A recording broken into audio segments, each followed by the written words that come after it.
तो आज का ब्लॉग है अंडाल टू कोलकाता। कितना किलोमीटर हो रहा है, मैं यहाँ पर ओडोमीटर ट्रिमीटर सेट कर दिया हूँ। आपको पता चल जाएगा कि एग्जैक्ट कितना किलोमीटर है। ये दुर्गापुर के लोगों के लिए भी एक डिस्टेंस मेज़र हो जाएगा, और रास्ते में क्या क्या कुछ चीज़ आएगा, कहाँ पर आप हॉल्ट ले सकते हैं, सब कुछ वीडियो में आपको दिखाएंगे। हो सके तो एंड तक देखिएगा और आपको डिटेल में रोड का सब कुछ पता चल जाएगा। ওই করলে হবে, তোমরা সারাদিন ধরে গাড়িটা ওইভাবে ঘষে রাখবে, তো পেছন পেছন কতক্ষণ আসবো ধোঁয়া খেতে খেতে। কাম নেই কাজ নেই, 10 বার দাঁড় করাবে বাসটাকে।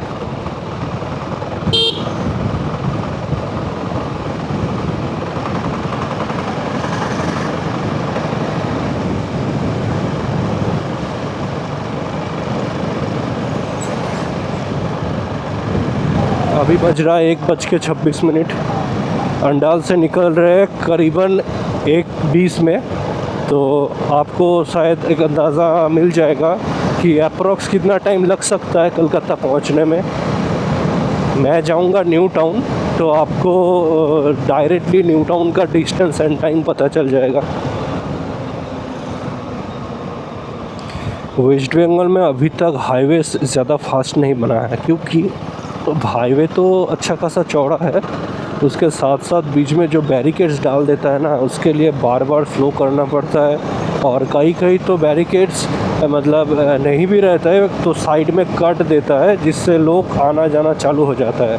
मैं थोड़ी देर बाद ही दिखा दूंगा कि एक जगह है, वहाँ पर बस हाईवे में रुक के लोगों को मतलब उतारता है, लेता है। तो ये सब तो हाईवे में नहीं होना चाहिए ना। मुझे पता नहीं दूसरे हर स्टेट में ऐसा होता है कि नहीं होता है।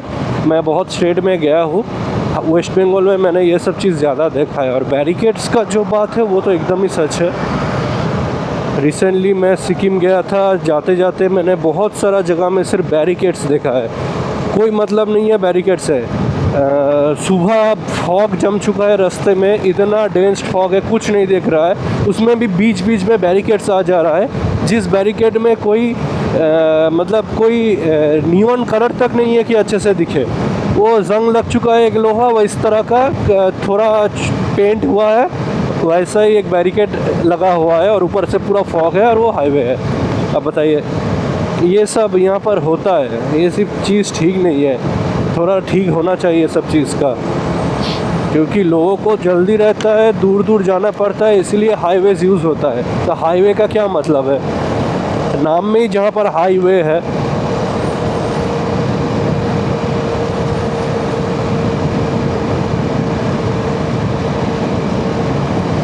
और हम लोगों का छोटा मोटा अगर 1-2 गलती होगा, तो एक गलती में पुलिस 5 बात सुनाता है, बड़ा बड़ा बात, और खुद का काम देखो क्या पता है।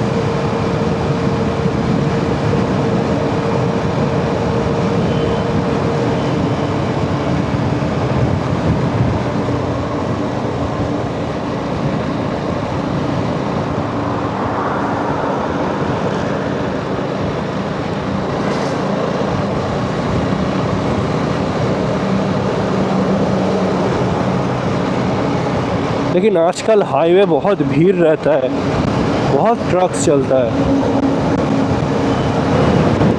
मैं एक चीज़ ड्यूक 390 का कंफर्म कर देता हूँ अभी।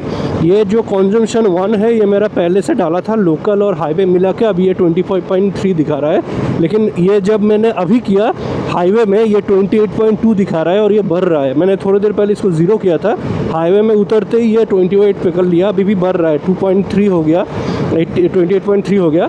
तो यही मैं बताना चाहूँगा, अगर कोई मीटर में माइलेज देख रहे हैं, अगर करंट टाइम माइलेज चाहिए आपको, तो बार बार 0 करना। और अगर आप नहीं करेंगे 0, तो उस वक्त वो गलत ही दिखाएगा, क्योंकि वो पुराना फ्यूल कंजम्पशन के साथ एवरेज करता है। जैसे कि अभी दोनों एवरेज ही दिखा रहे हैं, एक में 28.7 या 25.4, तो कौन सा माइलेज आप मान के चलेंगे। तो ये है मेरा पिछले 2-3 दिनों से एवरेज माइलेज, और ये वाला जो है ये अभी का हाईवे उठने के बाद माइलेज, और ये अभी 29 भी हो चुका है। तो इस तरह से मैं सिर्फ यही सजेस्ट कर रहा हूँ कि अगर रियल टाइम माइलेज देखना है तो कंजम्पशन का मीटर को ज़ीरो करके चलाइएगा, तब उस टाइम का माइलेज देख लीजिएगा, वही है उसका माइलेज। फिर उस कंजम्पशन को आप फिर से ज़ीरो कर दीजिएगा, नहीं तो आपको कभी करेक्ट नहीं मिलेगा। लोकल में चलाए, हाईवे में चलाए, इसको ज़ीरो करते करते चलाइएगा तो आपको काफ़ी हद तक यहाँ पर सही दिखाता है।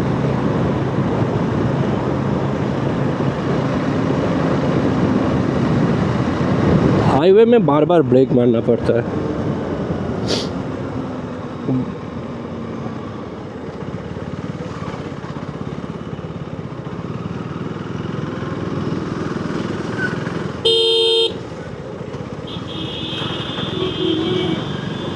ये देखिए बैरिकेड, और यहाँ पर कटा हुआ है क्योंकि यहाँ से लोग गुज़रते हैं, तो वहाँ पर ओवर ब्रिज बनाने का क्या ज़रूरत था।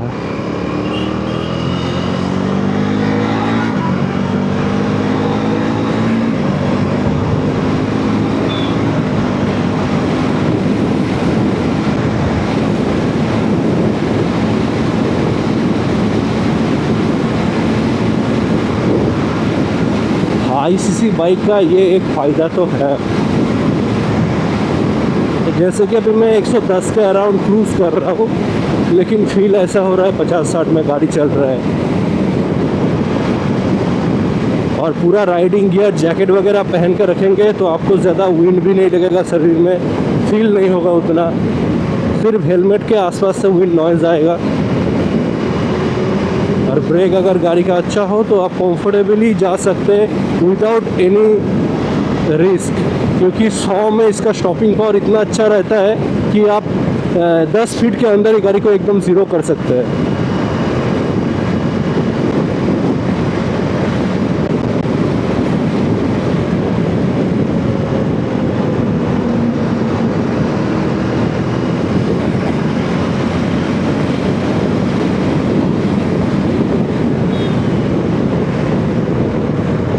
इतना ट्रक चलेगा तो कैसे मैं क्रूज़ करूँ 100 में, कोई फ़ायदा ही नहीं है।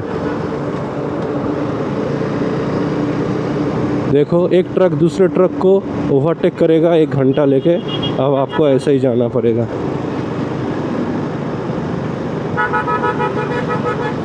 मुझे भी ऐसा ही लगता है, ये मेरा कंप्लेन ही आप मान सकते हैं कि हाईवे को हाईवे की तरह हम लोग यूज़ नहीं कर पाते हैं। सिर्फ एक लोकल रोड से बेहतर है, बस इतना ही। देखो अब ये बाएं तरफ आके रोक रहा है।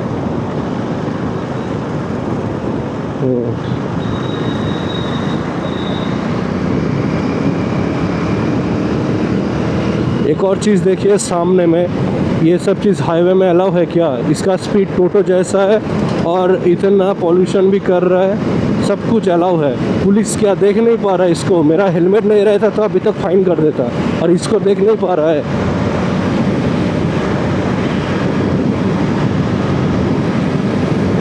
यह है junction mall, Durgapur city centre.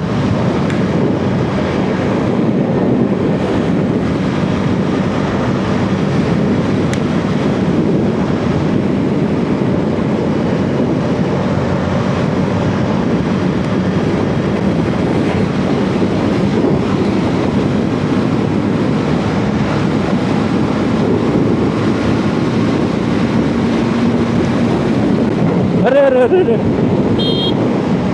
कैसा गांडू आदमी है।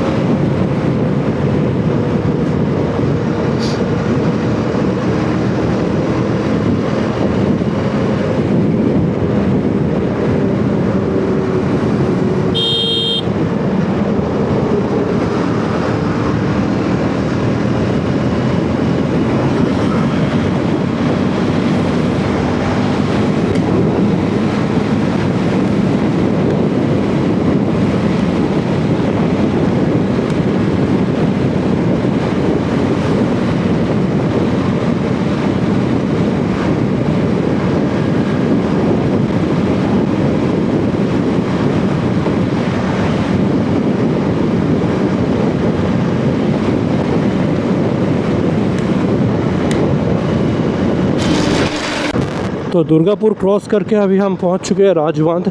ये राजबांध का टोल टैक्स है।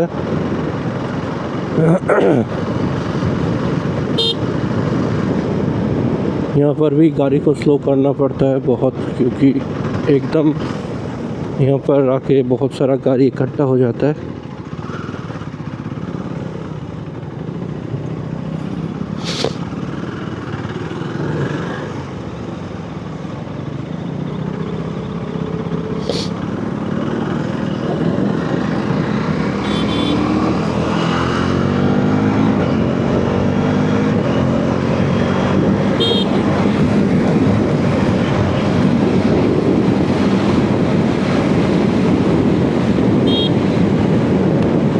उल्टी तरफ से आ रहा है।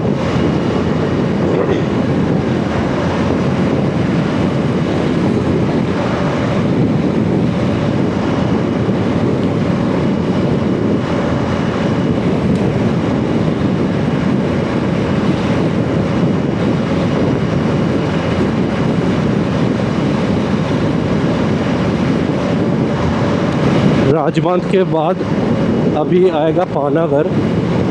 वहाँ का रोड मुझे कभी अच्छा लगता है, थोड़ा ज़्यादा ही वाइड है रोड और वहाँ पे ज़्यादा कॉन्जस्टेड नहीं रहता। आप बाइक खींच के भी चला सकते हैं और आप कैजुअली भी चला सकते हैं, क्योंकि ज़्यादा आसपास में गाड़ी वगैरह नहीं रहता है। दोनों साइड में बैरिकेड्स टाइप का रहता है ताकि कोई भी कुत्ता बिल्ली गाय कुछ आ जा ना पाए। तो यहाँ पर ये खुला रहता है ना, तो थोड़ा दिक्कत भी रहता है कि कोई भी आ सकता है। उधर वो चीज़ नहीं रहता है, इसीलिए वो रोड मुझे अच्छा लगता है। और अगर कहीं पर आप बाइक लेके जा रहे हैं, स्पेशली हाईवे में अगर दूर जा रहे हैं, तो आपको थोड़ा तो स्पीड चलाना ही पड़ेगा। और तभी ये सब एक्सीडेंट का चांस आ जाता है कि रोड में कोई भी कभी भी घुस जाता है, हाईवे में गाय तक आ जाता है। और बहुत एक्सीडेंट्स होता भी है इसकी वजह से।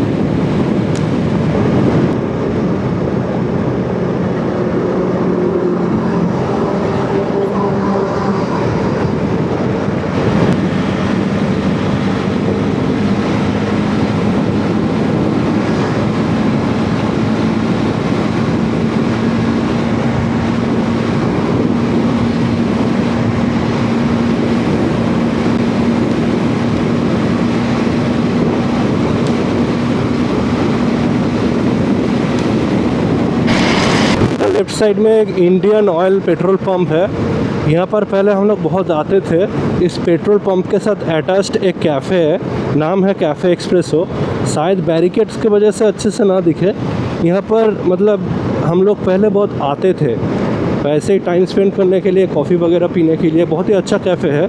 हम लोगों का इस एरिया में बहुत सारे राइडर्स यहाँ पर आके हॉल्ट करते हैं। सुपर बाइक्स भी बहुत आते हैं, पहले बहुत आते थे 2-3 साल पहले, अभी उतना नहीं आते। तो ये वाला जगह हम लोगों के लिए एक अच्छा पॉइंट है संडे राइड्स के लिए। ये हमारे घर से कितना किलोमीटर है? ट्रिप 2 में 33.9 ना 34 किलोमीटर है। ये काफ़ी अच्छा जगह है। यहाँ पर आने जाने में 70 किलोमीटर हम लोगों को हो जाता। तो 70 किलोमीटर यहाँ पर कॉफ़ी पीने आते थे पहले।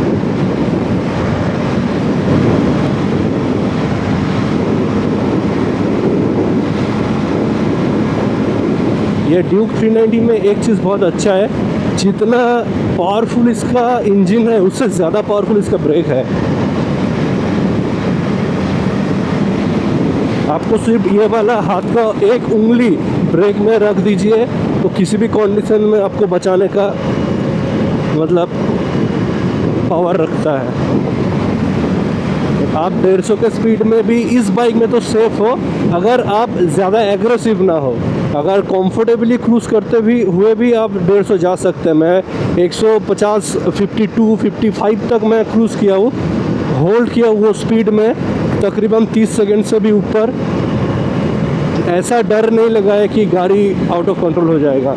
हाँ, विंड ब्लास्ट लग रहा था, लेकिन छोटा मोटा अगर गड्ढा वगैरह आया था तो मैं उसको पास करके निकल पा रहा था। इसका हैंडलिंग भी अच्छा था और उसके साथ ब्रेक भी इतना अच्छा था कि जितना मतलब कम टाइम में भी गाड़ी बहुत स्लो हो जा रहा था। और इसका थ्रॉटल छोड़ते ही इंजन ब्रेकिंग ऑटोमेटिकली काम करना चालू होता है। मतलब अगर मैं इंजन छोड़ दूँ ना, ये इंस्टेंटली कितना जल्दी से इसका स्पीड गिर रहा है आप देखिए। यही वाला इंजन ब्रेकिंग इसमें इतना अच्छे से काम करता है। उसके साथ 4 पिस्टन कैलिपर का ब्रेक तो इसका स्टॉपिंग पावर बहुत ही तगड़ा हो जाता है।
ग्लास बहुत लग रहा है और स्पीड नहीं चलाऊंगा।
अभी ये वाला जगह जो है ये मानकर है, भूत आने वाला है, मतलब पानागढ़ निकल चुके हैं क्रॉस करके। ये नया किया है, पहले से ही ये सब नहीं था। इस साइड में जो आपका बैरिकेड्स है, ये वाइट कलर का जो गार्ड्स है, ये यहाँ का मिलिट्री बेस कैंप के लिए किया हुआ है, पहले नहीं था, रिसेंटली किया है, ताकि हाईवे के ऊपर से ना दिखे जगह ठीक से, सेफ्टी पर्पस में।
तक 2 भी नहीं बजा है। मैं तकरीबन 40 मिनट पहले घर से निकला था और 10 मिनट तो अंडाल में गुजर गया लोकल रोड में। हाईवे में मैं जब आया था तब 1:25 ऐसा कुछ बज रहा था। तो फ़िलहाल मैं आधा घंटा ही गाड़ी चला रहा हूँ। आधे घंटे में मैं मानकर भी क्रॉस कर चुका हूँ। क्या जगह का नाम है मैं पता नहीं चल रहा है। साइन बोर्ड मिलेगा तो देख के बता पाएंगे।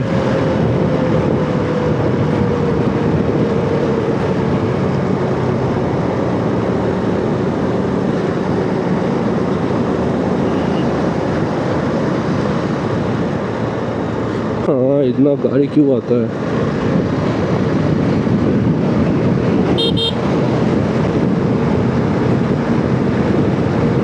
लो कर लो बात। अभी स्कूटी लेके साइड भी नहीं देगा।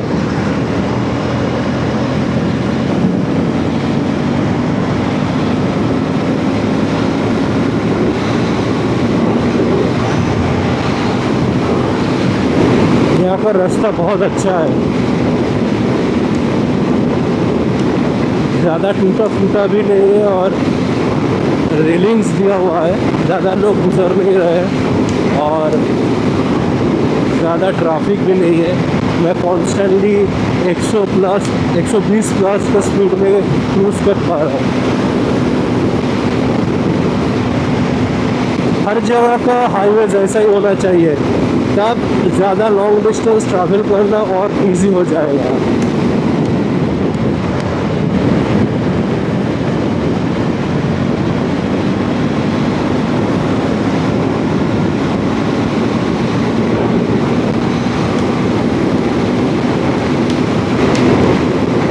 जगह का नाम पता नहीं चल रहा है, कहीं पर कुछ लिखा हुआ भी नहीं है। वर्धमान का आसपास है इतना तो कंफर्म है, लेकिन पाराचिया तो ऐसा कुछ हो सकता है।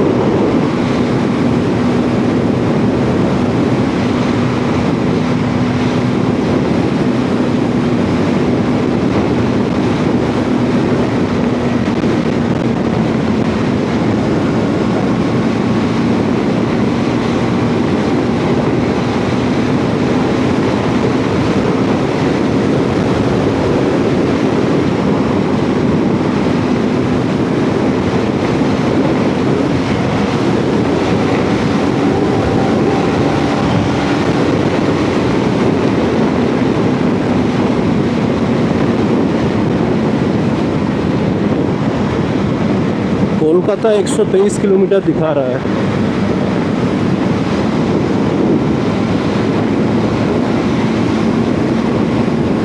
अगर मेरा पीछे लगेज नहीं रहता ना तो मैं थोड़ा लीन हो पाता, लेकिन पीठ में लगेज लग रहा है इसलिए मैं ज़्यादा झुक नहीं पा रहा, और ज़्यादा झुकेंगे तो गाड़ी से आगे चले जाएंगे, तो इसलिए मैं ज़्यादा लीन भी नहीं हो पा रहा, नहीं तो और थोड़ा ज़्यादा स्पीड में चला पाते।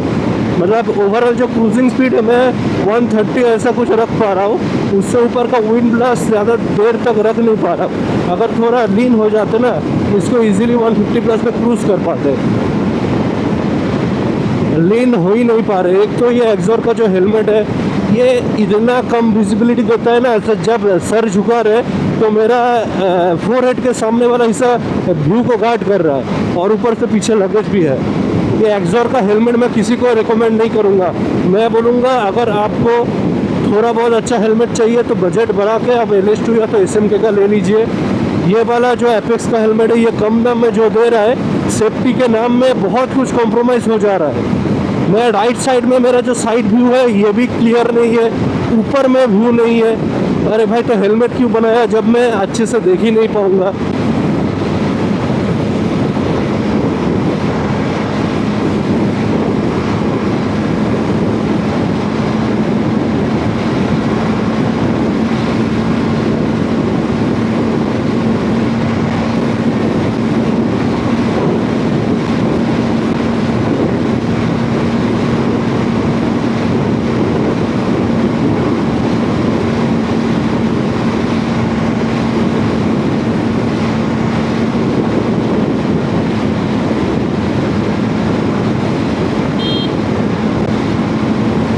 रोड जब रिपेयर होता है ना उसका जो ये सब बैंड है बीच का सेकेंडरी जो लेयर डालता है वो थोड़ा अप डाउन होता है, लेवल नहीं होता है। इससे एक दिक्कत क्या होता है, जब आप हाई स्पीड में चलाते हैं तो गाड़ी उछलता है, तो उसी के लिए कॉन्फिडेंस लूज़ हो जाता है।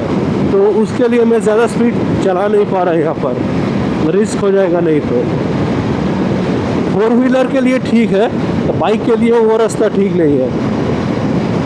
रोड को फिर से काट के अच्छा बनाना ही सही रहता है, कॉस्टली रहता है इसलिए गवर्नमेंट करता नहीं है, लेकिन ये रिपेयर वाला रोड थोड़ा सा अनसेफ है।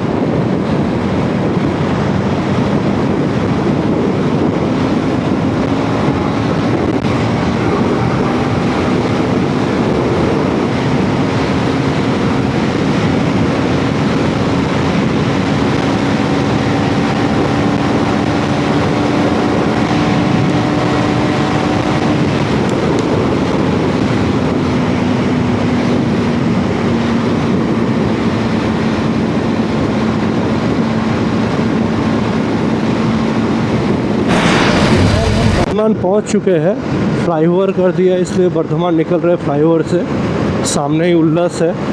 तो हमको लगा 2:15 हम निकले थे घर से, 1:20-25 ऐसा कुछ, तो 1 घंटा भी एक्चुअली नहीं लगा।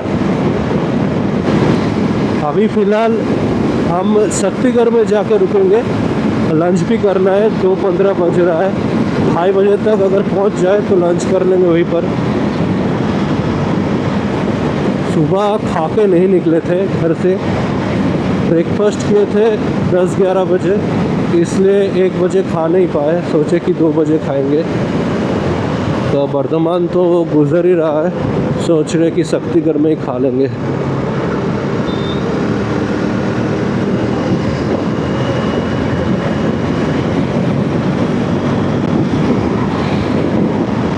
बर्धमान में बहुत राइस मिल है, चारों तरफ से राइस मिल दिखता है।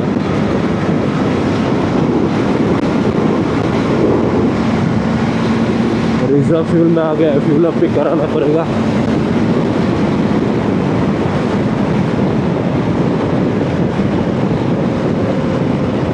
ड्यूक 390 का जो इकोनॉमिक स्पीड है ना, वो 50 से 100 के बीच में ही है, बेस्ट है 70।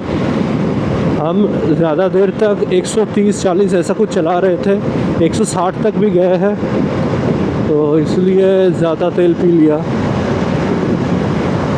लेकिन जल्दी भी पहुंच गए। अब अच्छे से रेस्ट करेंगे थोड़ा शक्तिगढ़ में, क्योंकि हमको 5-5:30 बजे के अंदर कलकत्ता घुसना है। उससे पहले भी नहीं जाना है, क्योंकि जिसका घर जाएंगे वो नहीं रहेगा, वो आएगा ही 5:30 बजे, तो मुझे ज़्यादा लेट भी नहीं करना है। तो मेरा टारगेट है 5:30, देखते हैं कब क्या पहुंचते हैं। और इतना दिन तक फेयर्ड बाइक चलाते थे, अभी नेकेड बाइक में बहुत कंफर्टेबल फील हो रहा है कि इतना दूर आ गए बिना झुके। पहले क्या होता था, अभी बर्धमान क्रॉस करते वक्त मेरा पीठ दर्द करना चालू हो जाता था, अभी देख रहा हूँ कि ऐसा नहीं हो रहा है। पहले मैं आरसी लेके कलकत्ता अप डाउन कर लिया वो अप्रोक्सीमेटली 7 से 8 बार, और अभी जब जा रहा हूँ ये पहली बार मैं ज़्यादा कंफर्ट के साथ जा रहा हूँ। एक पेट्रोल पंप देखना पड़ेगा, लेफ़्ट साइड में उतना पेट्रोल पंप है नहीं, सब राइट साइड में ही है। सोच रहा हूँ कि फ्यूल टैंक को फुल करवा लूँगा।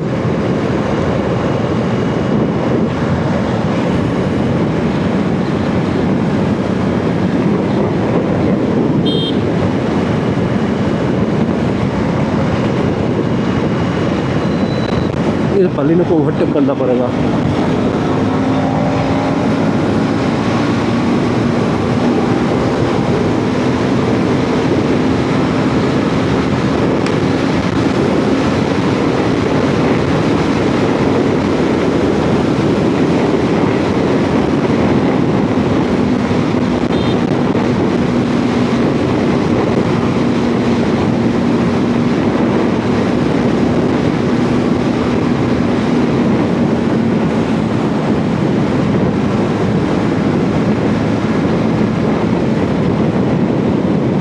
फ़िलहाल बर्धमान को मैं क्रॉस कर चुका हूँ। ये वाला जो जगह है इसको बोलता है शायद गांगपुर। गांगपुर पहुँचा कि निकल गया, शायद गांगपुर में ही हूँ।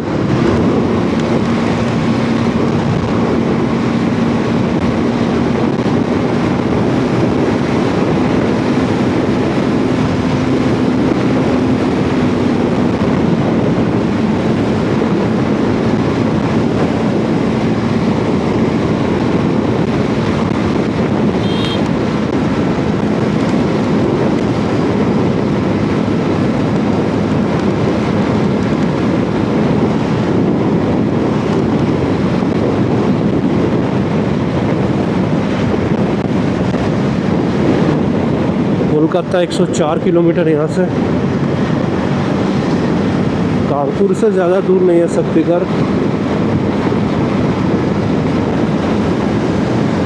वहाँ पर खाने के बाद देखूंगा नियरेस्ट पेट्रोल पंप कहाँ पर है, वहीं पर जाके तेल डलवा लूँगा। अब शक्तिगढ़ के बाद मैं इकोनॉमी में चलाने वाला हूँ, क्योंकि बहुत ही तेल फूंक दिया है और ज़्यादा तेज़ जाने का भी ज़रूरत नहीं है, क्योंकि शक्तिगढ़ पहुँचना मतलब मैं 50% रास्ता पहुँच चुका हूँ। तो बाकी 50% इकोनॉमी में ही चलाऊँगा। ज़्यादा तेज़ अगर पहुँच गया ना तो उसमें दिक्कत हो जाएगा, मुझे रुक के रहना पड़ेगा। जो मैं जिस भाई के घर जाऊंगा वो आएगा ही 5:30 बजे। मैं 4 अगर 4:30 4:30 में पहुंच गया तो दिक्कत का बात हो जाएगा। जिस स्पीड से मैं जा रहा हूँ उस स्पीड में मैं 5 5:30 बजे दीघा भी पहुंच सकता हूँ, कोई गारंटी नहीं है। अभी स्लो ही चलाना पड़ेगा।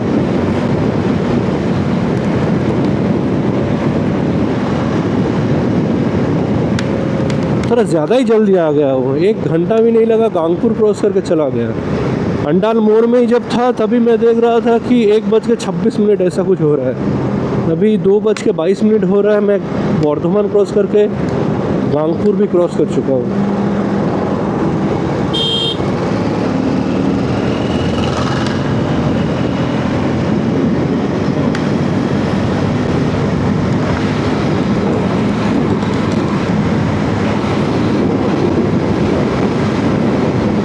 अभी तक अगर आपने मेरा ब्लॉग देखा है पहले से तो इतना तो आपको पता चल चुका है कि मेरा बाइक में मैं कभी कभी 150 का स्पीड में का प्लस में मैं जा रहा था, ठीक है। 120-30 तो बहुत टाइम से चला रहा हूँ, फिर भी मेरा 1 घंटा लग गया 93 किलोमीटर आने में। ट्रिप 2 में देखिए 92.9। अभी मेरा 1 घंटा बस 2-3 मिनट में होने वाला है। अरे यार लेफ्ट लेना था।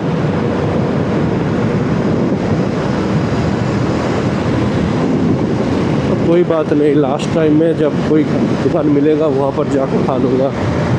तो 1 घंटा भी होने वाला है। 1 घंटा में मैं मान लेता हूँ कि 95 किलोमीटर, तो मेरा एवरेज स्पीड 95 ही चला गाड़ी, 100 भी नहीं हुआ। इतना तेज़ इतना टाइम तक चलाने के बाद भी। तो रोड का कंडीशन आप समझ सकते हैं इंडिया में कि 150 का स्पीड बार बार लेने के बाद भी मेरा एवरेज स्पीड 100 मेंटेन नहीं हो रहा है। तो कहाँ पर है हम लोग? यहीं पर खा लेता हूँ, खाली भी है।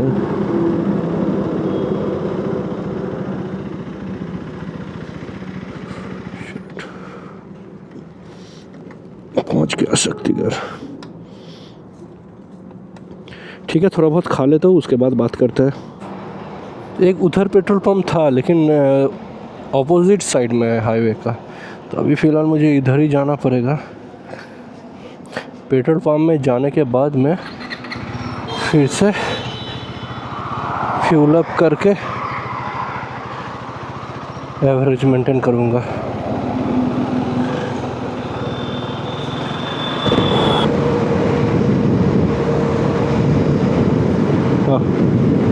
अभी बाकी रास्ता मैं क्रूज़ कंट्रोल को इस्तेमाल करते हुए ही जाऊँगा,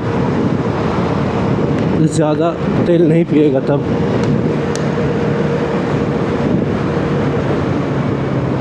ये क्या इतना जल्दी लेफ्ट आ जा रहा है, ये तो सही नहीं है।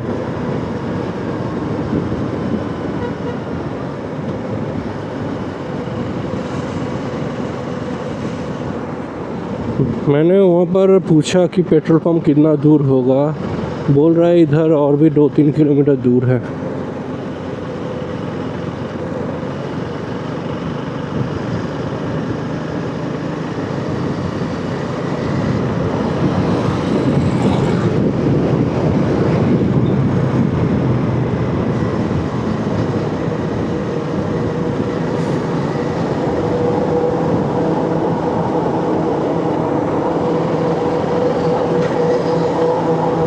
थोड़ा सा ज़्यादा जगह रहता तो निकल पाते। इतना यहाँ पर सैंड गिरा हुआ है, चक्का स्कीड कर सकते हैं।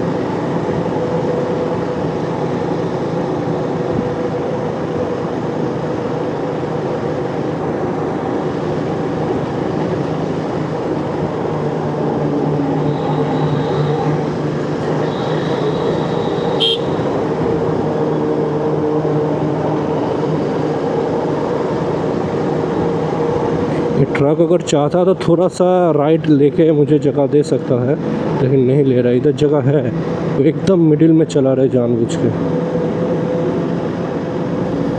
मिरर में मुझे देख लिया है लेकिन कोई रिस्पांस नहीं किया। अब कर भी क्या सकते हैं।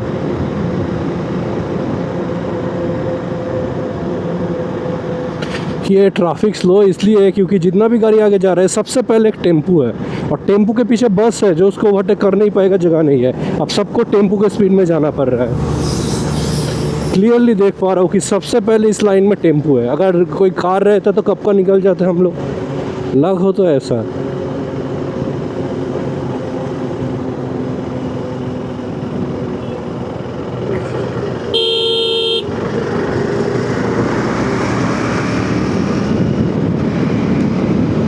फालतू का टाइम बर्बाद कर रहा था मेरा।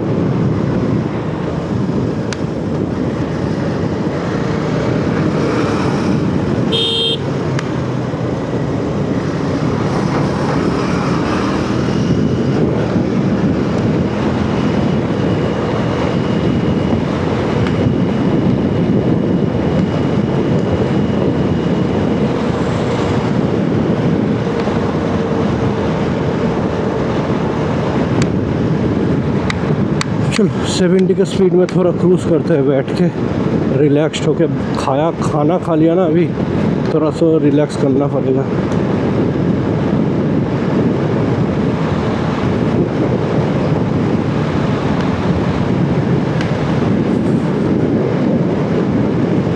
गाड़ी खुद से बाएं तरफ क्यों जा रहा है, ये चीज़ थोड़ा सर्विस सेंटर में बताना पड़ेगा।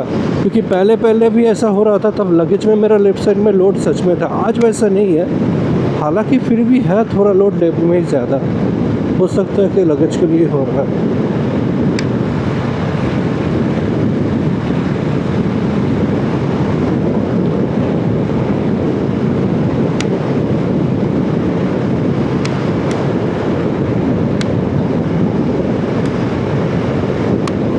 लेफ्ट साइड में पेट्रोल पंप ही नहीं है, और एक राइट साइड में है।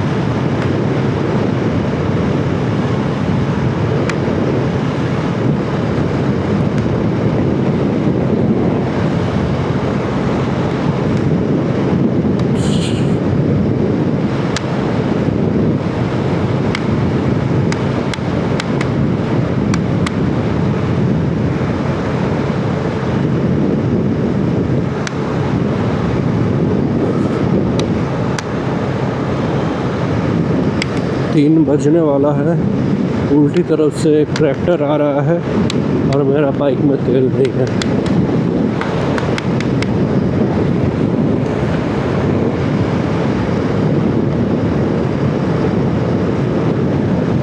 जितना भी पेट्रोल पंप है सब राइट साइड में है, लेफ्ट साइड में एक भी नहीं है। तो क्या इधर जाने वाले गाड़ी को पेट्रोल का ज़रूरत नहीं है? अजीब चीज़ है। एक दो तो पेट्रोल पंप लेफ्ट साइड में भी कर देते। वो आके है एक, गुड।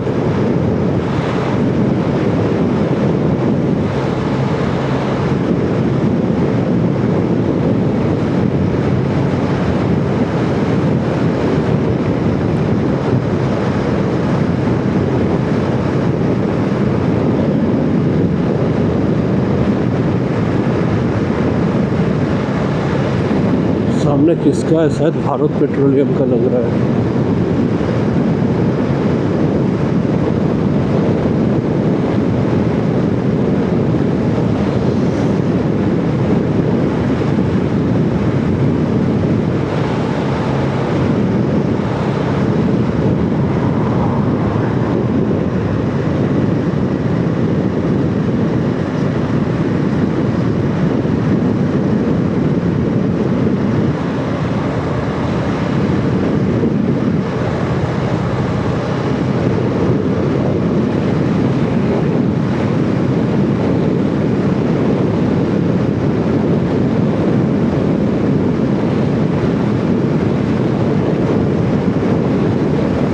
ये सर्विस रोड में जाने से सही रहता। अभी मुझे इसको यू टर्न लेके आना पड़ेगा। इंडियन ऑयल का है पेट्रोल पंप। नहीं, यू टर्न का ज़रूरत नहीं है। थैंक गॉड काट दिया यहाँ पर। बच के। स्पीड है क्या? पेट्रोल नॉर्मल है इधर, XP95 है।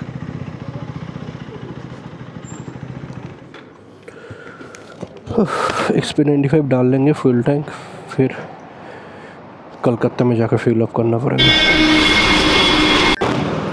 तो मैंने इसमें पेट्रोल डाल लिया है, फुल टैंक इसीलिए नहीं किया क्योंकि XP95 इन लोगों का ख़त्म हो चुका है। क्या दिक्कत है, फिर से नॉर्मली डालना पड़ा। नॉर्मल में डालता नहीं, अवॉइड करता हूँ क्योंकि इतना मतलब ज़्यादा इथेनॉल रहता है, 95 XP में नहीं रहता है, इसलिए मैं अवॉइड करता हूँ नॉर्मल पेट्रोल। इसीलिए फुल टैंक नहीं किया, 500 डाल लिया, जितना दूर चलेगा चलता हूँ। GOBP मिल जाएगा तो डाल लेंगे, नहीं तो इंडियन ऑयल लिया तो कुछ भी मिलेगा XP95 डाल लेंगे। इसमें मेरा अच्छा नहीं लगता गाड़ी चलाने में, वैसे भी कार्बन डिपॉजिट ज़्यादा रहता है, क्या फ़ायदा ये सब डाल के गाड़ी को ख़राब करना फालतू में। बेकार कर दिया ये E20 वाला काम करके, बेकार कर दिया। जो गाड़ी E20 सपोर्टेड है ना, उनमें भी दिक्कत होता है क्योंकि कार्बन डिपॉजिट ज़्यादा होता है। सिर्फ रस्टिंग का इशू नहीं होता इन लोगों में, नॉन E20 में रस्टिंग का इशू रहता है, इसलिए फ्यूल पम्प ज़्यादा ख़राब होता है।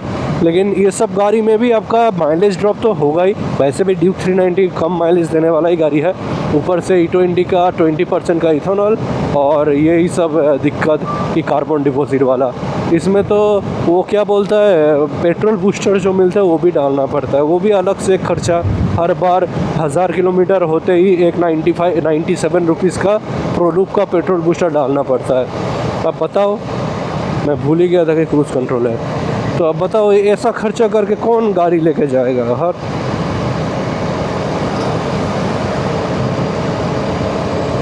इंडियन गवर्नमेंट जो भी किया ना, इतना जल्दी में कोई नोटिस बिना दिए और कोई ऑल्टरनेटिव ऑप्शंस बिना छोड़े अचानक से ये जो कर दिया, बहुत ही बुरा चीज़ किया। हर कोई भुगत रहा है, कोई ज़्यादा जो गाड़ी चलाते हैं रेगुलर बेसिस में उन लोगों को तो ज़्यादा दिक्कत हो रहा है, जो बीच बीच में चला रहते हैं, कम गाड़ी निकालते हैं, उन लोगों को शायद अभी तक पता नहीं चल रहा। लेकिन जो रेगुलर ड्राइव करते हैं ना, 4 व्हीलर हो या 2 व्हीलर, इवन ऑल्सो ट्रक्स, सबका ये दिक्कत हो रहा है।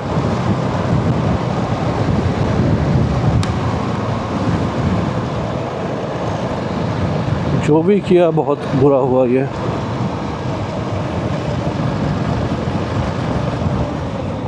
क्या है इधर से, ये कैसे कर दिया, छोटा सा काट दे दिया यहाँ पर।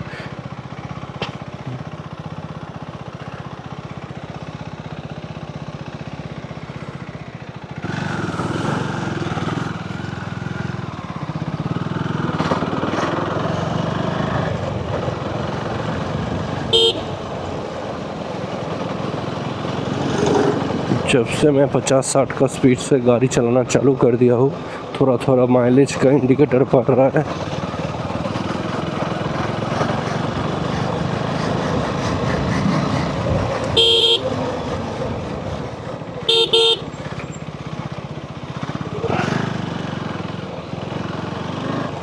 ये टोटो वाला यहाँ पर रुक के क्या देख रहा था, कुछ हुआ है शायद, पुलिस वगैरह कुछ ढूंढ रहा है।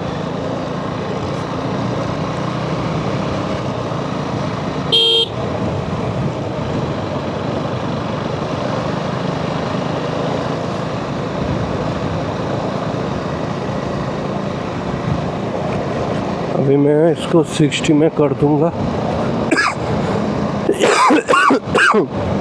मेरा ये जो कैमरा होल्डर है ना, ये लेफ़्ट साइड में, मुझे लग रहा है इसके लिए मेरा बाइक थोड़ा सा लेफ्ट में टिल्ट हो रहा है क्योंकि ये जो टोटल चीज़ है, ये मेटल का बॉडी है, इसका वेट है। मैं जब हाथ में लेता हूँ ना, इसका वेट मैं फील कर पाता हूँ। ज़्यादा से ज़्यादा 700 से 800 ग्राम का होगा ये, तो हो सकता है कि इस वजह से इधर ज़्यादा लोड आ रहा है, क्योंकि ये पूरा मतलब वेट डिस्ट्रीब्यूशन हैंडल में इस साइड में कम है, थोड़ा सा इसमें ज़्यादा है, और इसमें स्विचेस भी ज़्यादा है, ये सब सामान भी ज़्यादा है। ये तो फुल प्लास्टिक का लाइट वेट है, इसका ही वेट है, मैं समझ पा रहा हूँ, इसके वजह से ही थोड़ा सा लेफ्ट में खिसक रहा है।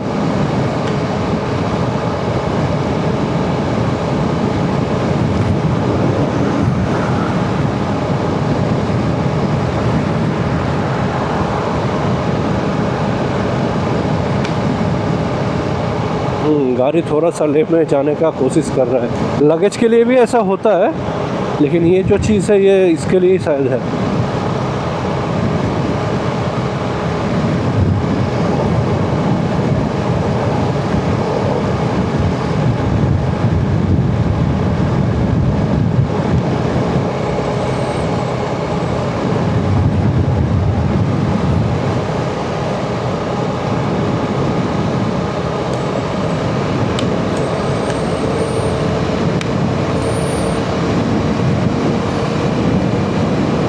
तो फ़िलहाल शक्तिगढ़ क्रॉस कर चुके हैं हम लोग। अभी मैं नेक्स्ट जिस लोकेशन में पहुंचूंगा वहां पर वीडियो को जंप कर रहा हूँ। चला रहा था क्रूज़ कंट्रोल में धीरे धीरे ऐसे ही 80 का स्पीड में, लेकिन सच बताऊँ बहुत बोरिंग लग रहा है। टू बी ऑनेस्ट बहुत बोरिंग लग रहा है।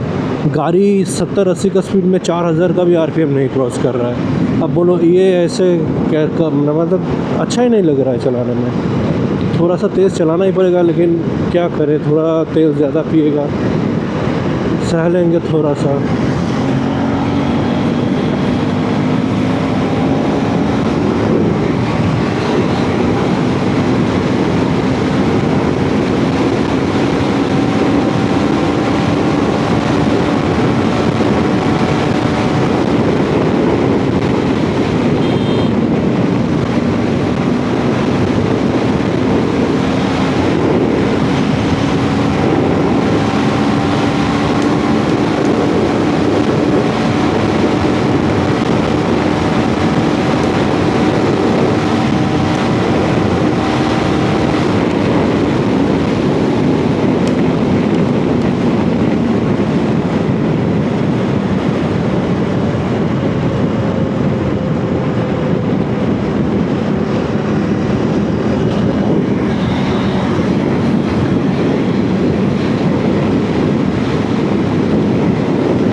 कोलकाता 56 किलोमीटर पहुँच ही चुका हूँ।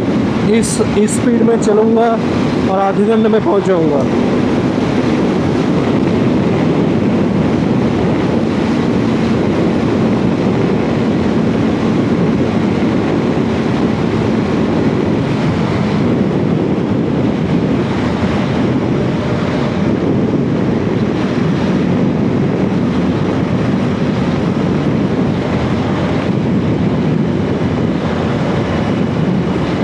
नाइन्टी में क्रूज़ कर लूँ थोड़ा।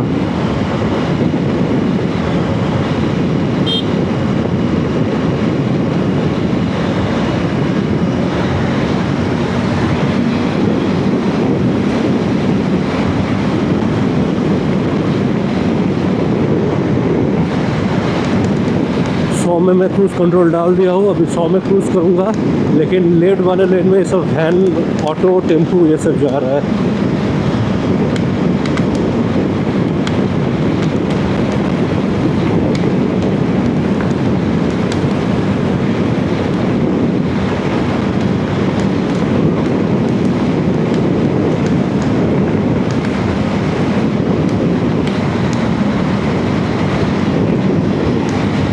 110 में क्रूज़ कंट्रोल डाल दिया हूँ। 110 में क्रूज़ करूँगा।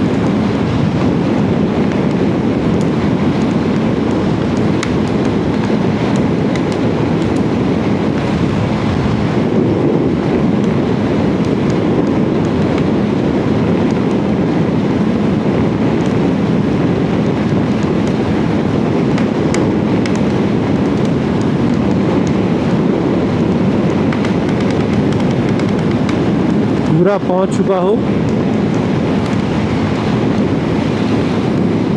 ये सब सिर्फ KTM में पॉसिबल है। अब 110 में क्रूज़ कर रहे हैं विदाउट एनी हैंडल, फिर भी फेयरलेस। ऐसा नहीं कि मुझे लग रहा है कि मैं रिस्क ले रहा हूँ, कुछ रिस्क नहीं है। तो अच्छे से ही जा रहे हैं, ऊबर खबर थोड़ा बहुत आ रहे हो, मैनेज कर ले रहा है। आप क्या है, सामने गाड़ी आएगा तो मुझे अब ब्रेक मारना पड़ेगा। तो थोड़ा सा क्रूज़ कंट्रोल को मैं घटा दिया 87 में, 85 में।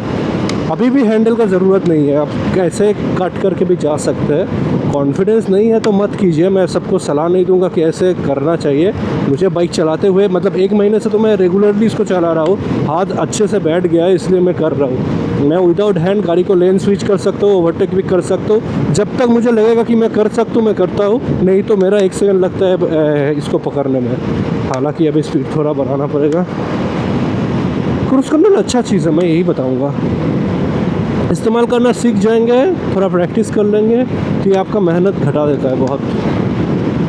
लेकिन पॉइंट टू बी नोटेड कि आप खाली सड़क में ही इसको इस्तेमाल करें, ज़्यादा ऐसे कुछ जगह में मत कीजिएगा जहाँ पर गाड़ी ज़्यादा है।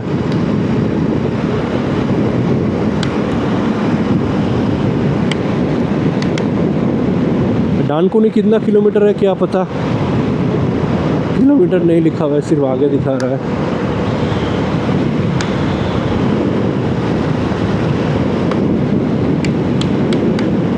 ये स्पीड में 80 में ही चल रहा है, मेरे स्पीड में ही इसको ओवरटेक करके निकल जाता हूँ।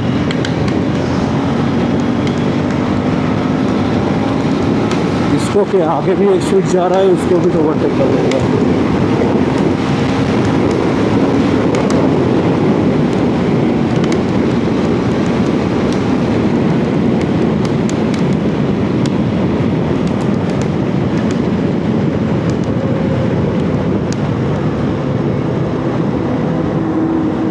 अरे क्या हो, इतना स्लो करना पड़ा।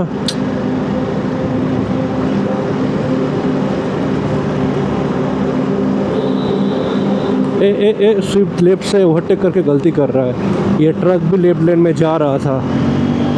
अरे देख के तो गाड़ी चलाओ भाई, कैमरे में आया कि नहीं आया नहीं पता, लेकिन ये स्विफ्ट अभी ठोक देता ट्रक को। लेफ्ट में ट्रक जा रहा था धीरे धीरे, बिना देखे ओवरटेक करने चला गया था।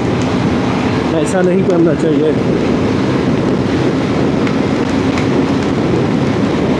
मैं फिर से भूल जा रहा हूँ कि मुझे 5-5:30 बजे से पहले नहीं जाना है।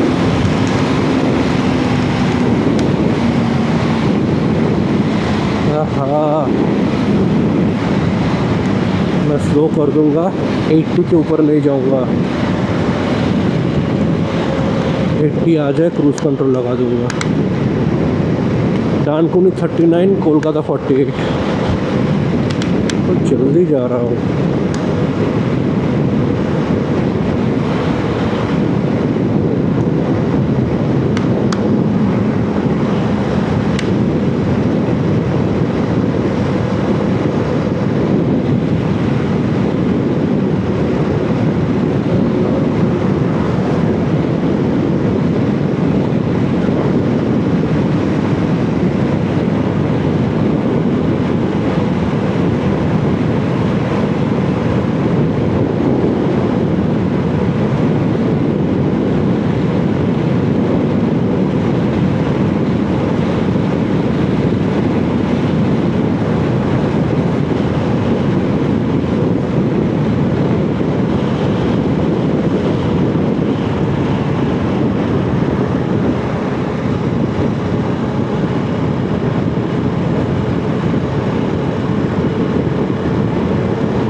मैं डानकुनी के आसपास पहुंच चुका हूँ। सामने शायद डानकुनी का टोल प्लाज़ा है। थोड़ी देर पहले मैं देखा था एक जगह में माइलस्टोन था, डानकुनी अप्रॉक्सीमेटली 25-6 किलोमीटर ऐसा कुछ बोल रहा था। देखते हैं फिर, अभी तो बहुत दूर निकल भी चुके हैं, ज़्यादा दूर नहीं होगा। लेकिन क्या है ना कि हर जगह का तो बैनर नहीं रहता, इसलिए मैं जगह का नाम नहीं बोल पा रहा। सामने एक और साइन बोर्ड है, देख लेते हैं। फालतू का साइन बोर्ड है, और इधर कुछ है नहीं अभी देखने जैसा।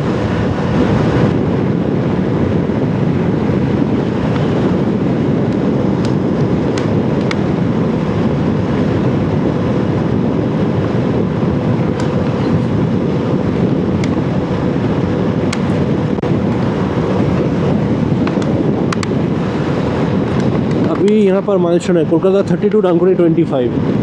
हाँ, उधर से 27-8 ऐसा कुछ लिखा था, अभी 25 है। मैंने उस वक्त बहुत अच्छे से नहीं देखा था। अरे भाई धूर ये सब जो बार बार करे क्रूज कंट्रोलটাকে বন্ধ করতে হয়, ভালো লাগে না। तो ऐसा ही कुछ है। 25 किलोमीटर अभी तक डानकुनी, फिर उसके बाद कोलकाता है। जल्दी पहुंच गया, अभी 3:30 भी नहीं बजा, 2 घंटा हुआ है। फिर भी तो मैं बहुत स्लो चला रहा हूँ शक्तिगढ़ के बाद से।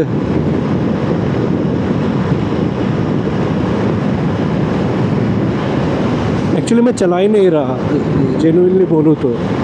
सिर्फ जब ज़्यादा ट्रैफिक आ जा रहा है तभी मुझे हैंडल पकड़ना पड़ रहा है, क्रूज कंट्रोल ऑफ पकड़ के। खाली रोड में मैं ऐसे ही जा रहा हूँ। ट्रक ले भाई, ये क्या स्टील प्लांट है कोई, या सीमेंट फैक्ट्री भी हो सकता है।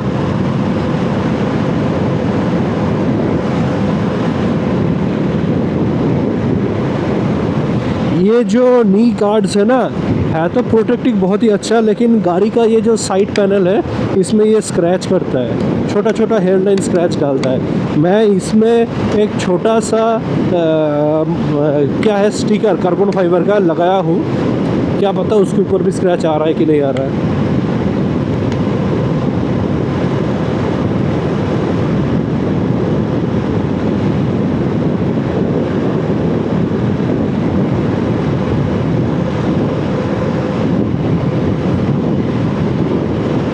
ये स्ट्रगल लेसली लेन चेंज करता है। मैं विदाउट हैंड्स राइट लेन में आ गया इस ट्रक को ओवरटेक करने के लिए। सिर्फ क्रूज कंट्रोल देना ही बड़ा बात नहीं है, आपको ऐसा हैंडलिंग भी देना चाहिए। कोई भी कंपनी जो भी क्रूज कंट्रोल आज के डेट में ऑफ़र करता है उनके लिए मैं बोल रहा हूँ।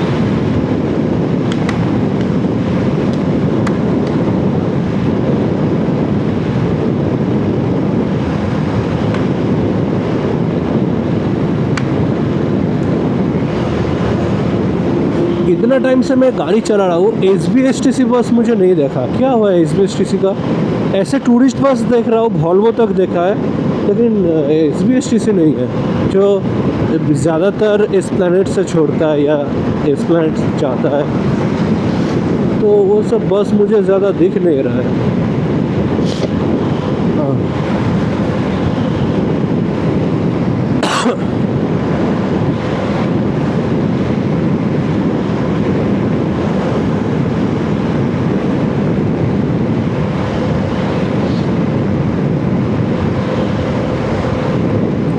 इसमें हवा अच्छे से लगता है, पूरा अंदर एयर गैप है, यहाँ पर हवा अच्छे से अंदर से पास हो रहा है। XUV 700 ओवरटेक करेगा अभी।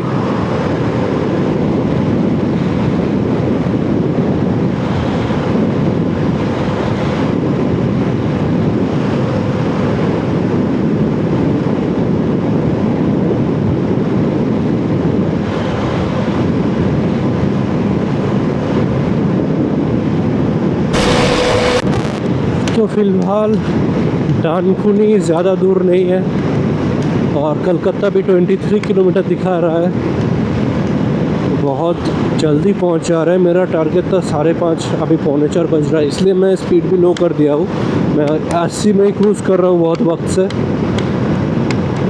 रोड कंडीशन शायद आपको पता चल चुका होगा कि कहाँ पर कैसा है, अप टू अंडाल टू यहाँ तक डानकुनी तक। तो बीच में जिस टाइम मैंने वीडियो को काटा है नहीं दिखाया, उसमें भी ऐसा ही है, ऐसा कुछ अलग नहीं है। रोड कंडीशंस बहुत ही अच्छा है इस जगह में। कोलकाता भी 19 किलोमीटर दिखा रहा है, तो रोड कंडीशंस बहुत अच्छा है।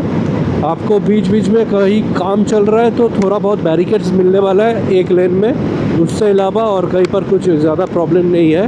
हाँ, अब जगह टू जगह वैरी करेगा ट्रैफिक का, क्योंकि कुछ कुछ जगह में क्या बताओ, थोड़ा ज़्यादा ट्रक्स आ जा रहा है, कहीं पर टोल टैक्स है तो इसलिए वहाँ पर जाके जैम हो रहा है हर कुछ। तो इतना ही वो भी वैरी करेगा, सुबह जाएंगे तो अलग ट्रैफिक, शाम को जाएंगे अलग ट्रैफिक, लेकिन वैसे रास्ता ख़राब नहीं है।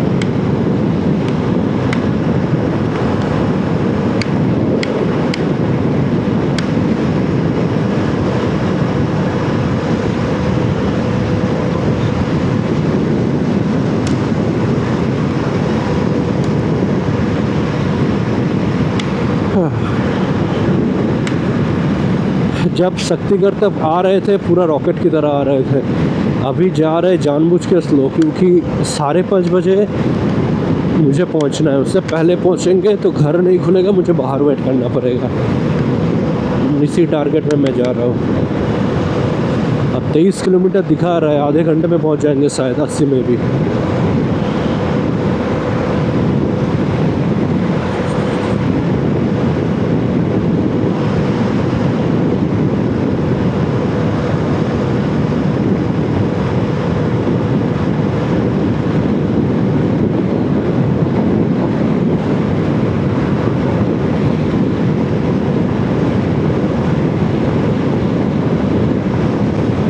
डानकुनी 10 किलोमीटर्स। तो फ़िलहाल मैं डानकुनी टोल प्लाज़ा पहुंच चुका हूँ। अब डानकुनी तो ज़्यादा वक्त नहीं लिया, अब कलकत्ता ज़्यादा दूर नहीं है, 10 किलोमीटर के अराउंड है। कोई चाय का दुकान मिल जाएगा तो थोड़ा चाय पियेंगे, 4 बजने वाला है। चाय वगैरह पी लिए, अभी बज रहा है 4:15, और 1 घंटे के अंदर अगर कलकत्ता पहुंचेंगे तो सही है, मेरे लिए परफेक्ट टाइम रहेगा। जानबूझ के यहाँ पर 20-25 मिनट गुजार दिया।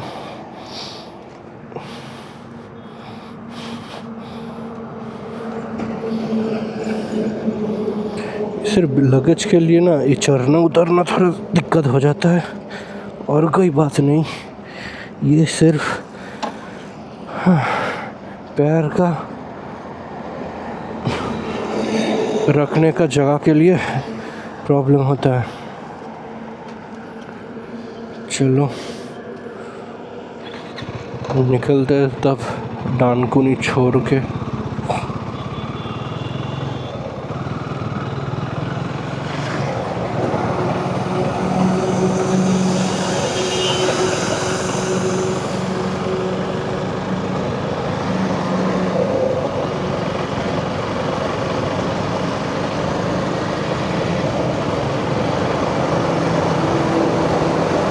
है फिर से फ्यूल रिजर्व अभी तो डाला, 50 किलोमीटर आया। बहुत दफ़ा 101 किलोमीटर था जब मैंने पेट्रोल डाला था, अभी 165 किलोमीटर आया, मतलब 64 किलोमीटर रन हुआ। 20 का भी माइलेज देगा तो 3 लीटर तेल जाना चाहिए, मेरा तो 4.74 लीटर आया था। तो गलत दिखा रहा है, फिर से ठीक हो जाएगा, आई होप सो।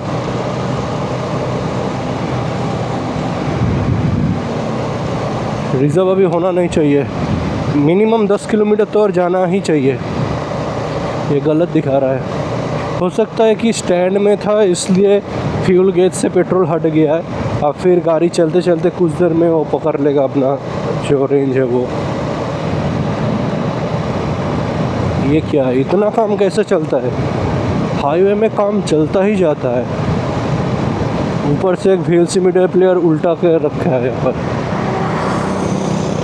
क्लासिक 350 क्या पावर है, इन सब को देख के हंसी आता है। आजकल लोग बेवकूफ़ बनते जाते हैं, कंपनी बेवकूफ़ बनाते जाता है। अगर इन लोगों को लेगेसी बरकरार ही रखना था तो दादाजी के ज़माने में ये बेस्ट बाइक सबसे पावरफुल बाइक होता था, आई एग्री विद दैट, लेकिन आज के डेट में भी ऐसा कर देता।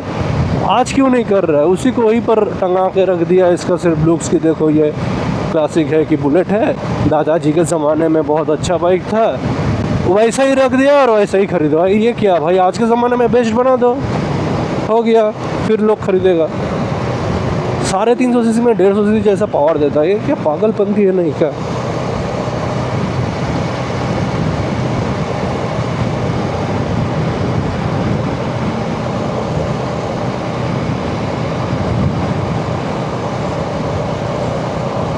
बताया ना, ये गलत दिखा रहा था, ठीक हो गया अभी।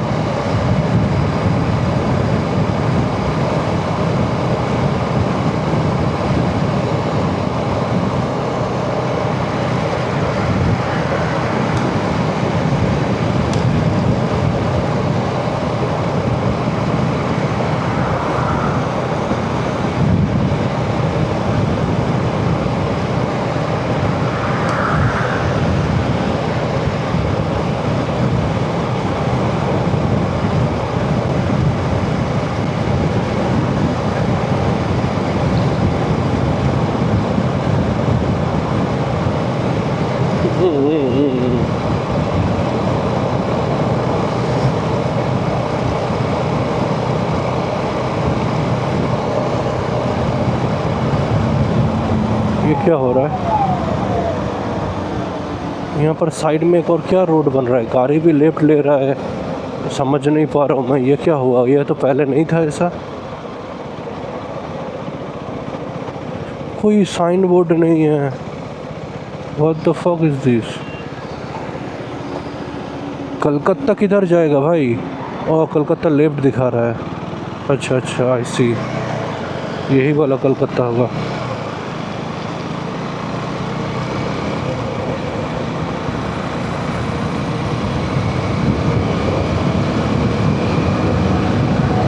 खड़गपुर कोलाघाट का रास्ता वो है और ये कलकत्ता वाला रोड है।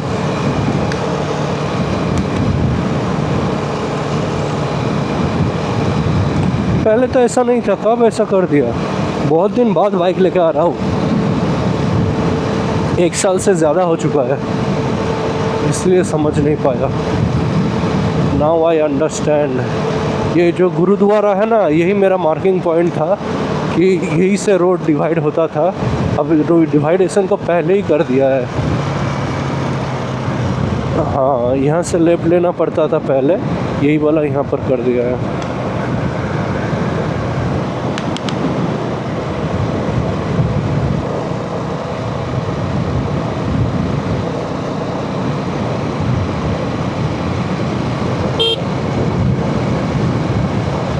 वो रोड जा रहा है साउथ कोलकाता की तरफ और ये भी रोड जा रहा है नॉर्थ कोलकाता बाली ब्रिज होके। आप दोनों में ही जा सकते हैं, डिपेंडिंग ऑन आप कहाँ जाना चाहते हैं।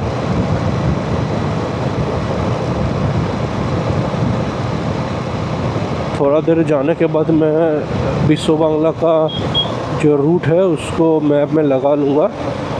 इस रोड से जाने का मेरा कोई एक्सपीरियंस नहीं है, पहले गया नहीं कभी। एक बार आया था वापस, लेकिन गया नहीं कभी, रोड याद नहीं है।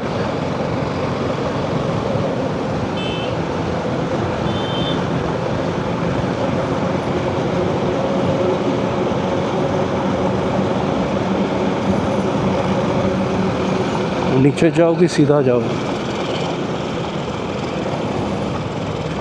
सामने एक पुलिस है शायद, उससे पूछ लेता हूँ।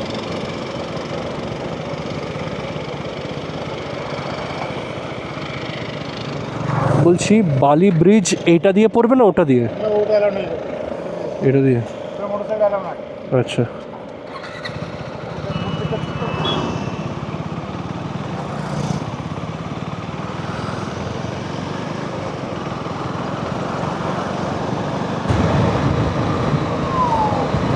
अब ये जो रोड है ना, यही रोड जाता है सीधा बाली ब्रिज।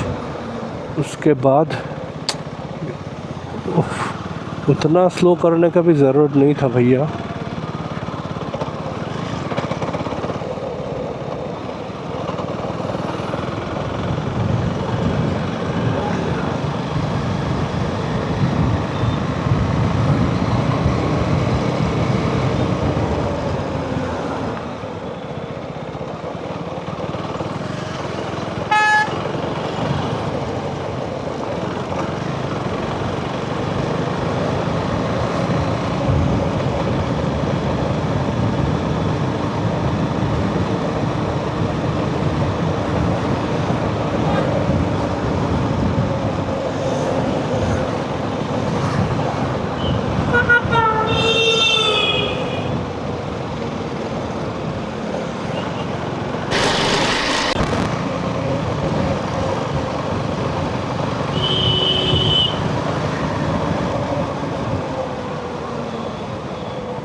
बहुत ट्रैफिक है यहाँ पर, चारों तरफ से गाड़ी आ रहा है और जा रहा है। ये क्या कर रहा है, बस घुमाएगा क्या इधर?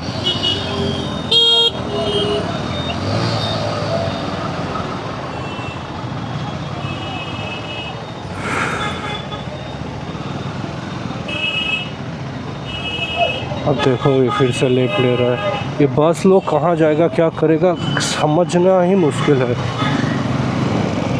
एक तो इंडिकेटर का इस्तेमाल नहीं करता है, ऊपर से जहाँ पर मन कहीं पर भी रोक देता है, लेफ्ट ले लेता है।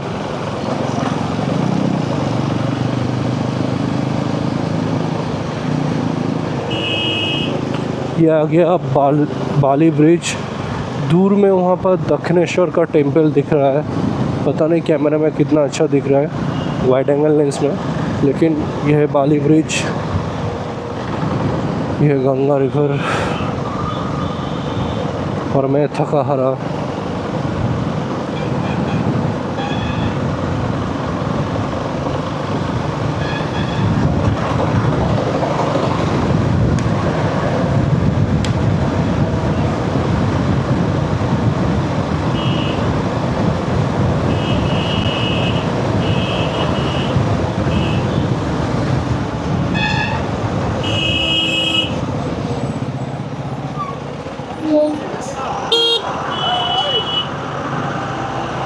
ওই ওই করছো, জলদি যাও।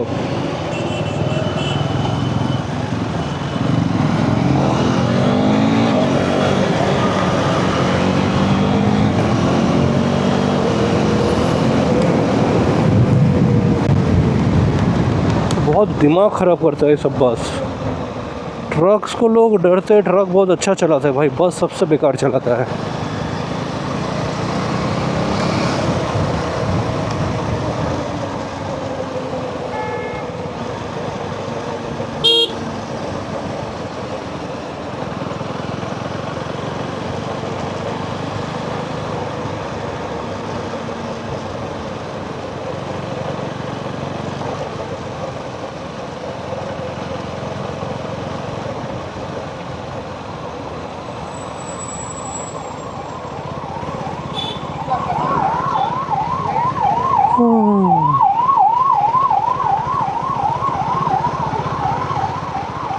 हमको शायद राइट लेना पड़ेगा।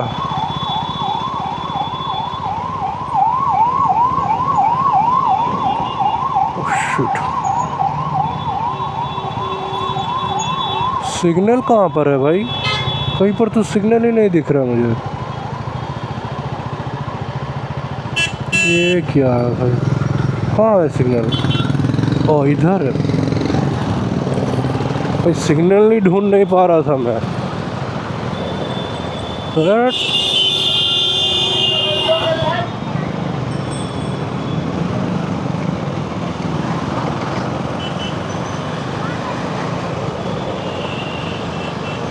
इधर से शायद मुझे लेफ्ट लेना पड़ेगा।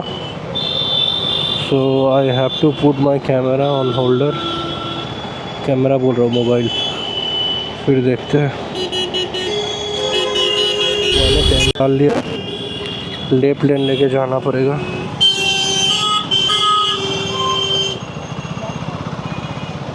ओहो, इसको अभी आना था, सामने आके ब्रेक मार रहा है।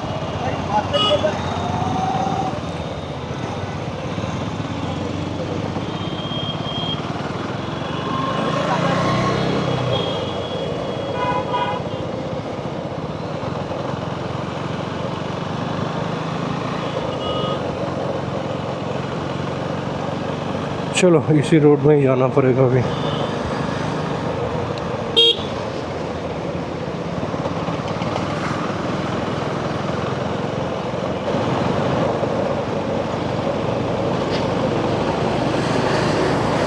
ओ बाप रे, थोड़ा सा भी खाली जगह नहीं मिल रहा था। बट एक तो इतना ट्रैफिक, ऊपर से टूटा फूटा रोड। हाँ थूको तुम।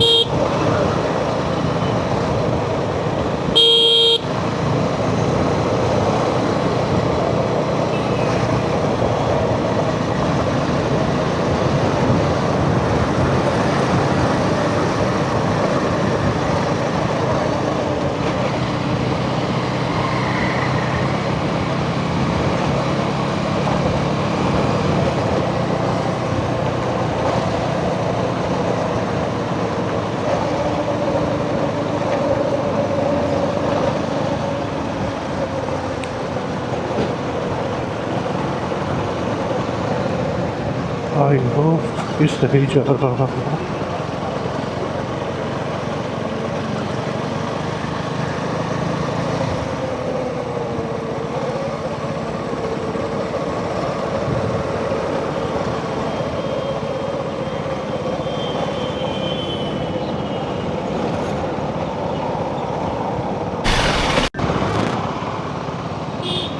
तो फिलहाल सिटी के अंदर घुस चुके हैं, अभी न्यू टाउन की तरफ टर्न ले रहे हैं। इसके बाद से आई होप स्ट्रेट रोड होगा, फिर राइट लेंगे, पहुंच जाएंगे।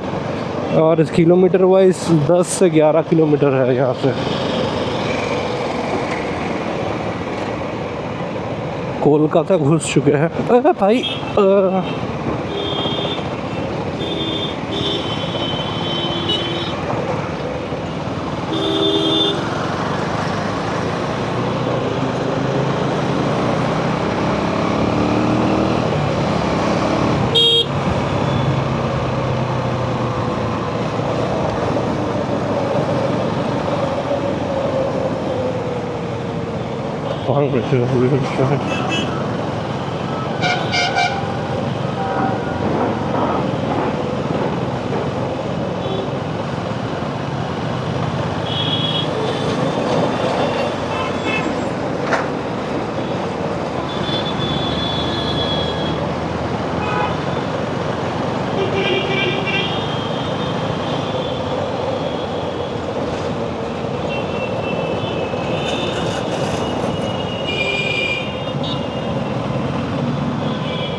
आगे से लेफ्ट लेना पड़ेगा, फिर भी मैं यहाँ पर रोक के थोड़ा कन्फर्म हो लेता हूँ।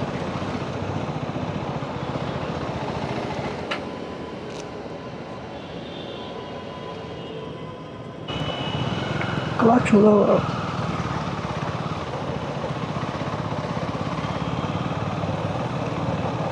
School bus, not school bus, but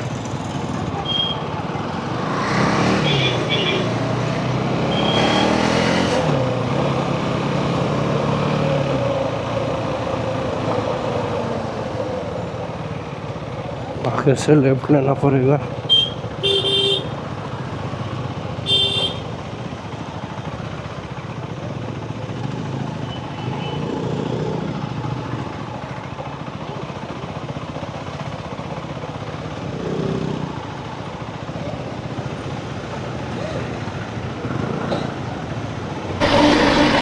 ये जो रोड सीधा जा रहा है ना, अभी 3 किलोमीटर दूर है विश्व बांग्ला सरोनी, जो इधर जाएगा उसको पकड़ लेंगे तो विश्व बांग्ला गेट, फिर स्ट्रेट 6 किलोमीटर ऐसा कुछ रहेगा।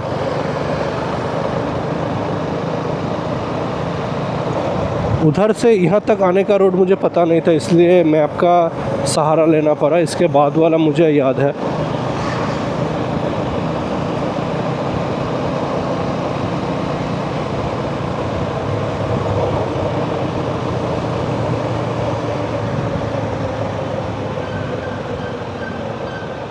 Oh my God.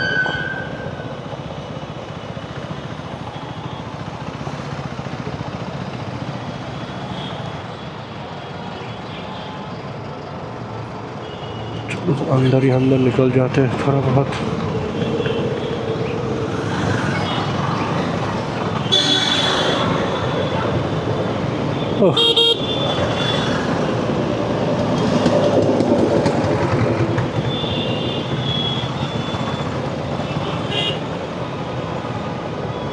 बहुत ट्रैफिक है, बहुत ट्रैफिक है।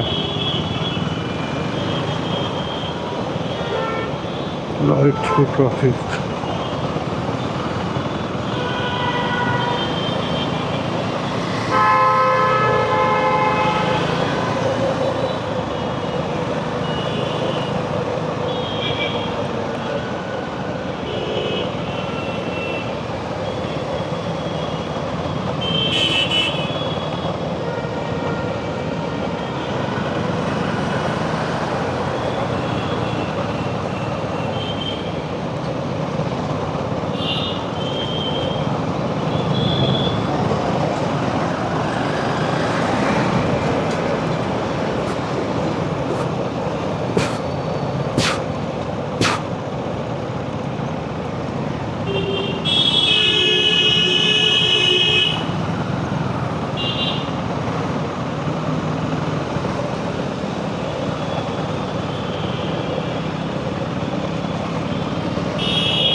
Currently I am near Biswa Bangla Sarani. ये जो गोल टर्निंग है इसको ले लेंगे, ये वाला स्ट्रेट इधर जाएगा, ये जो मेट्रो का लाइन है इसके पैरेलली। वो अभी ऑलरेडी न्यू टाउन में ही है, ये सिटी सेंटर 2 है। यहाँ से राइट साइड में बिस्व बांग्ला, और किलोमीटर अगर बोलूँ तो 6 किलोमीटर। 6 किलोमीटर इस रोड में स्ट्रेट जाएंगे, इको पार्क के पास से बस पहुँच जाएंगे।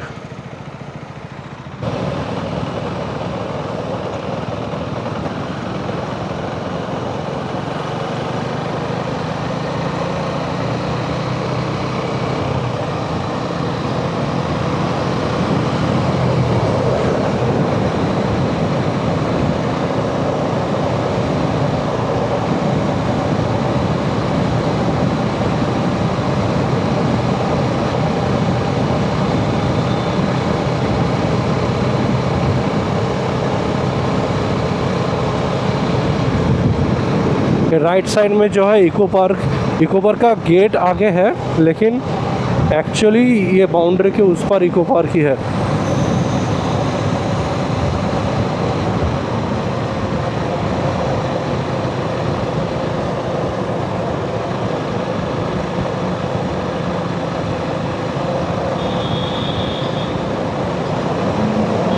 ठीक है, पहुंच जाऊंगा।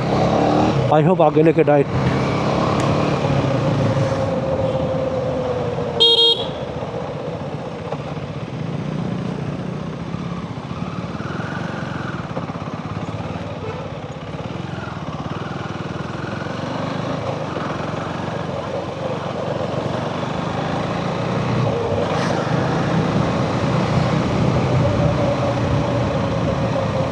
ये रहा BD लॉग 137, यही वाला लेन।